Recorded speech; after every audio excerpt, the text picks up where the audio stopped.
Last class हमने देखा था कि जो डायनेस्टी पढ़ी थी वो थी तुगलक डायनेस्टी और उसके जो लास्ट रूलर थे वो थे मोहम्मद शाह तुगलक। तो इस चैप्टर में हम लोग देखेंगे कि कैसे उनका डिक्लाइन होता है और आते हैं फाइनली सैयद डायनेस्टी। और फिर सैयद डायनेस्टी कंप्लीट होने के बाद यानी ख़त्म होने के बाद जो आएगी डायनेस्टी वो होगी लोधी डायनेस्टी। तो इस वीडियो में हम लोग दोनों के बारे में पढ़ेंगे, सैयद और लोधी डायनेस्टी के बारे में, और इसी के साथ जो दिल्ली सल्तनत का पार्ट है वो कंप्लीट हो जाएगा। ठीक है, तो ऐसा कंप्लीट क्यों होगा? क्योंकि लोधी डायनेस्टी जो है वो लास्ट डायनेस्टी होगी दिल्ली सल्तनत की, और इसके बाद जो डायनेस्टी इनको फॉलो करेगी वो होगी मुगल्स की। ठीक है, तो दिल्ली सल्तनत का ये लास्ट चैप्टर होगा जिसमें हम लोग लोधी और सैयद डायनेस्टी के बारे में पढ़ेंगे, और इसके बाद जो नेक्स्ट वीडियो है उसमें हम लोग स्टार्ट करेंगे मुगल्स के बारे में। ठीक है, तो चलिए एक बार पढ़ लेते हैं सैयद डायनेस्टी के बारे में। तो क्या ऐसे ऐसे सर्कमस्टेंसेस हुए कि सैयद डायनेस्टी इस्टेब्लिश हुआ, ये हम लोग सबसे पहले देख लेते हैं। ठीक है, तो ये इस्टेब्लिश होने का सबसे मेन कारण था तिमुर का इन्वेजन।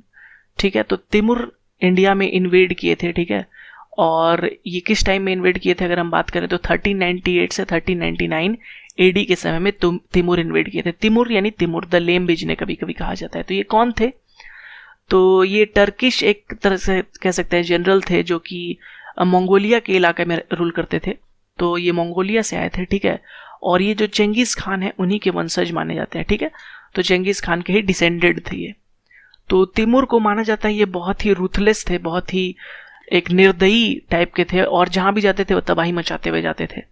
तो इंडिया में इन्होंने इन्वेड किया मोहम्मद शाह तुगलक के टाइम में। ठीक है, तो मोहम्मद शाह तुगलक के जब टाइम में इन्वेड किया इन्होंने, तो दिल्ली को पूरी तरह से प्लंडर कर दिया। ठीक है, और जब दिल्ली पे हमला किया तो कई दिनों तक दिल्ली पे तबाही मचाई, और फिर तबाही मचाने के बाद लेकिन तिमुर ने वहां रूल नहीं किया। ये हमें याद रखना है कि तिमुर वहां से रिटर्न होके चले गए।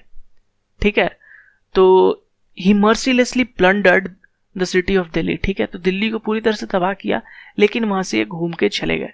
और इन्होंने जो एरिया कवर कर लिया था, कैप्चर कर लिया था, वो कौन सा एरिया था? पंजाब का एरिया।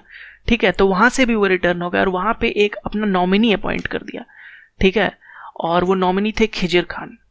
ठीक है, तो खिजिर खान को अपना नॉमिनी अपॉइंट करके तिमुर वापस अपने इलाके में चले गए, और खिजिर खान ने फिर इस्टेब्लिश किया सैयद डायनेस्टी के। तो सैयद डायनेस्टी के फाउंडर जो है वो है खिजिर खान, याद रखिएगा। तिमुर नहीं है, आप कंफ्यूज मत होइएगा। तिमुर भले ही इन्होंने हमला करके एक तरह से इनके लिए रास्ता साफ किया, लेकिन जो इस्टेब्लिश किया सैयद डायनेस्टी को वो थे खिजिर खान। तो फाउंडर ऑफ सैयद डायनेस्टी जब भी आएगा तो खिजिर खान होंगे।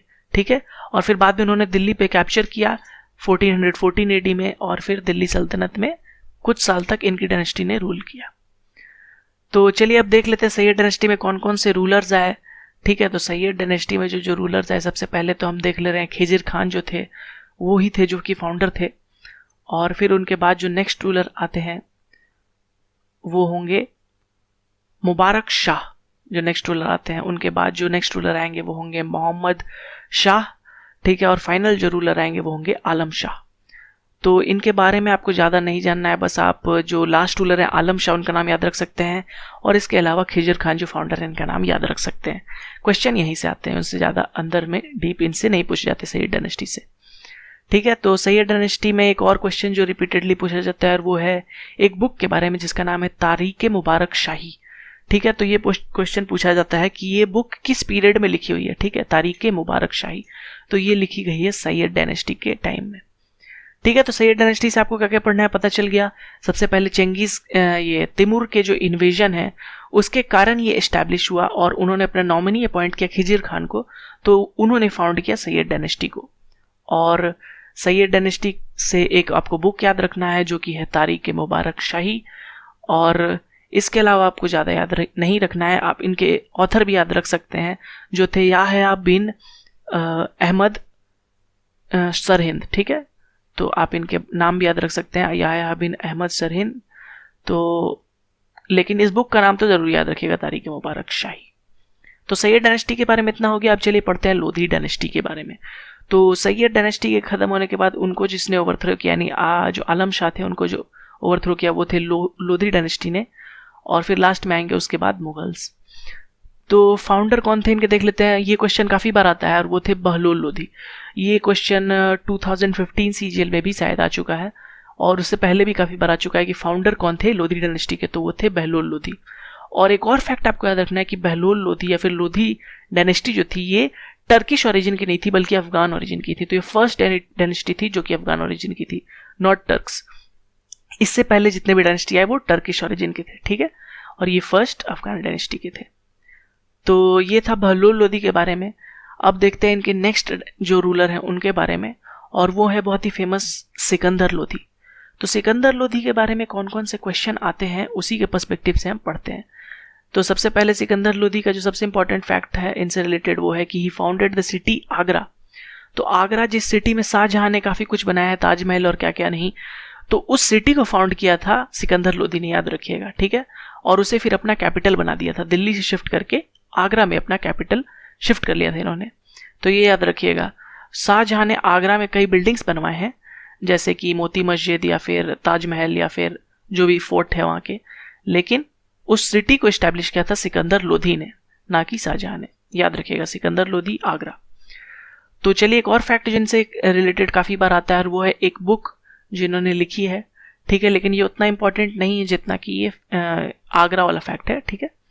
और वो बुक का नाम आप याद रख सकते हैं, और वो बुक पर्शियन लैंग्वेज में, ये भी आपको याद रखना है, उस बुक का नाम है गुलरुखी, ठीक है।